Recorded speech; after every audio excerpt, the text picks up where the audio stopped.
আমি ভিডিওতে এটাই জানাবো যে আমার ভিডিও কেউ সাবস্ক্রাইব করে দিচ্ছে না। তো এই কারণে দিচ্ছে না, কারণ সবাই ভাবতেছে যে এইভাবে আর কতদিন চলবে, তো পেশেন্টের এখনও অপারেশন হচ্ছে না, আর কতদিন আর সাহায্য তুলবে, তো এরা অপারেশন করাবে কি না।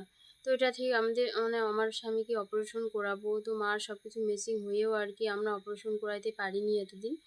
তো কারণ আইনত যতগুলা মানে ডকুমেন্টস দরকার, মানে নিয়মাদি যতটুকু করতে লাগে আর কি, ওগুলো করতে করতে 2 মাস পার হয়ে গেল।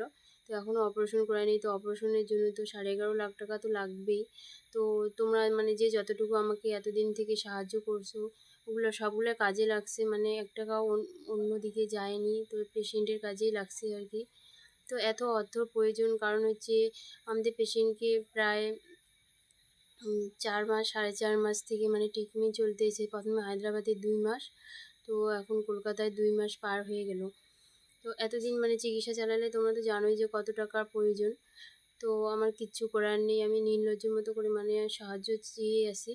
তো আগেও চাইছি, এখনও বলতেছি, যে আমি ভিডিওর মাধ্যমেই বলতেছি যে আমি অনেক জায়গায় যে ভিডিও ছাড়ছি, তো ওগুলো মানে কিছু কিছু অর্থ সাহায্য করছে, তো করেও মানে হচ্ছে না, কারণ একদিন টাকা ঢুকেই আর কি বন্ধ হয়ে যায়। তো ভিডিওটা চাপা পড়লে আর কি কেউ দেখতে চায় না, সবাই দেখে যে এই ভিডিওটা মানে আগেই ছাড়া হয়েছে, তো আগে তো দিছে, তো আর কি দিব।